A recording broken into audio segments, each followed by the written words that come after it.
Asambleísta Marco Murillo.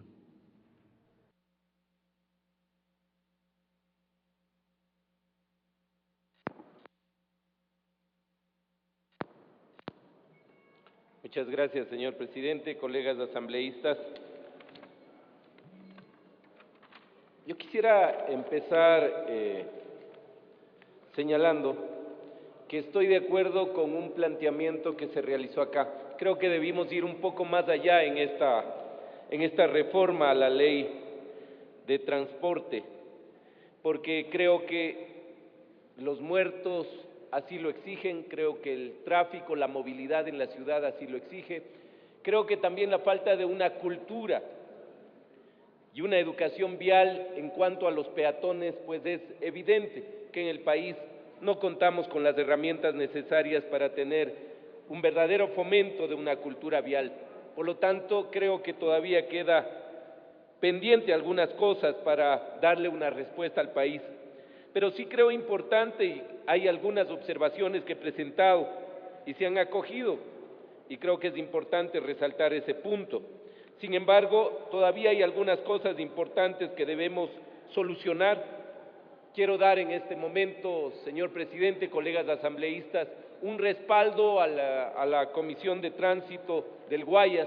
Creo que es importante resaltar la institucionalidad que se debe fortalecer y más bien no tiene que recaer en ninguna, al menos de lo que se llame, en ningún problema de carácter político partidista, sino pensar en las instituciones y fortalecerlos. Y creo que esta ley hoy tiene, señor presidente, colegas asambleístas, la oportunidad de reivindicarse con una institución que lastimosamente no ha sido adecuadamente llevado en un proceso de institucionalización, porque hemos tenido mucha inestabilidad política y eso creo que a las instituciones las resquebrajan.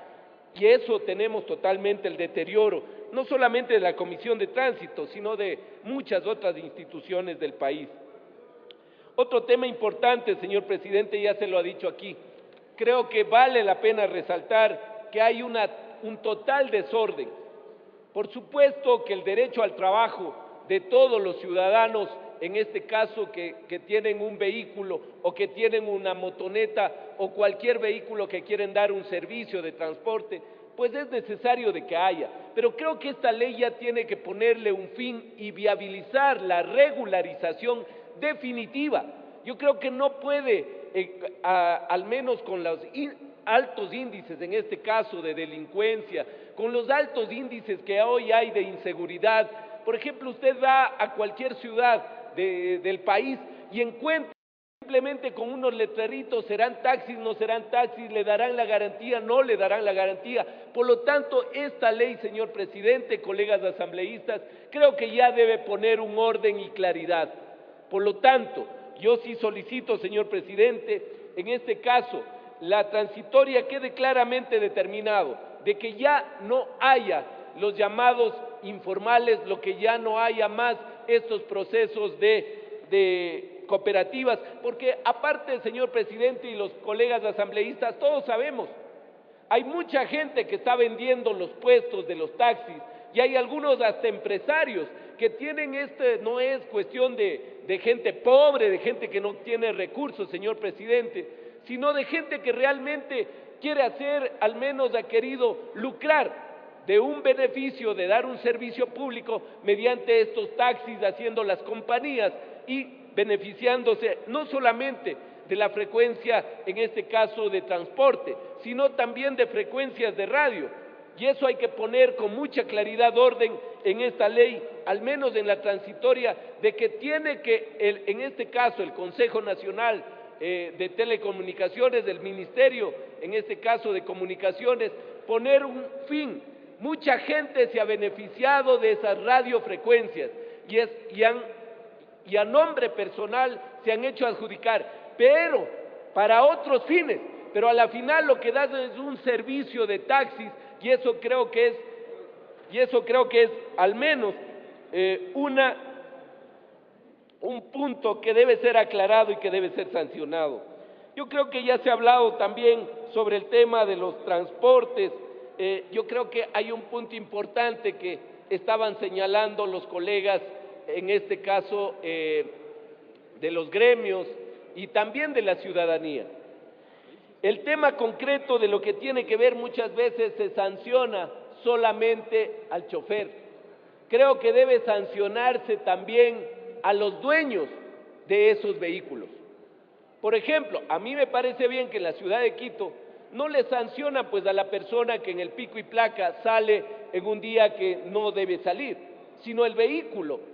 Y eso claramente está determinado, ¿no es cierto? Al dueño del vehículo es al quien le sanciona. Yo creo que muchas veces tiene que darse ese ámbito en esta ley, que no solo tiene que sancionarse a la persona, en este caso que está conduciendo, sino al dueño del vehículo, porque muchas veces prestan a una gente que no sabe conducir o a lo mejor en alguna situación complicada, pues esto lastimosamente no es clara en la ley. Por lo tanto, la sanción en este caso, inclusive para los que ya vayan en esa informalidad en el transporte, tiene que ser claramente determinado las sanciones para la persona, en este caso el chofer, pero también para el dueño del vehículo.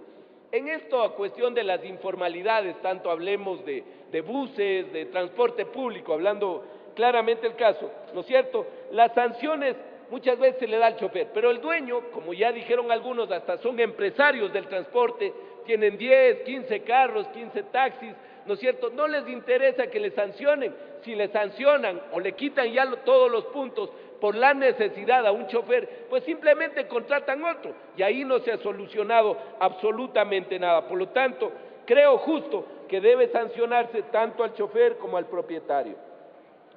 Señor presidente, también creemos que las frecuencias que en este caso tienen que ser dadas, yo sí considero importante, en muchas zonas, en este caso de los pueblos indígenas, de las comunidades rurales, de las zonas apartadas, no hay servicio público, hay acaparamiento de las frecuencias de empresas o de ciertas cooperativas que a veces no dejan viabilizar que en este caso den un buen servicio o mucha gente de las comunidades indígenas y de las zonas rurales puedan acceder a ese servicio, porque dicen que no hay frecuencias, no se puede hacer. Es decir, estos gremios o algunos, en este caso cooperativas de transportes o empresas, no quieren dar paso y tienen sus influencias para que cooperativas, en este caso de las zonas rurales, puedan dar ese servicio y no les dan la frecuencia. Yo creo que ahora es momento de pensar en esta ley de que se priorice las zonas rurales, las zonas apartadas,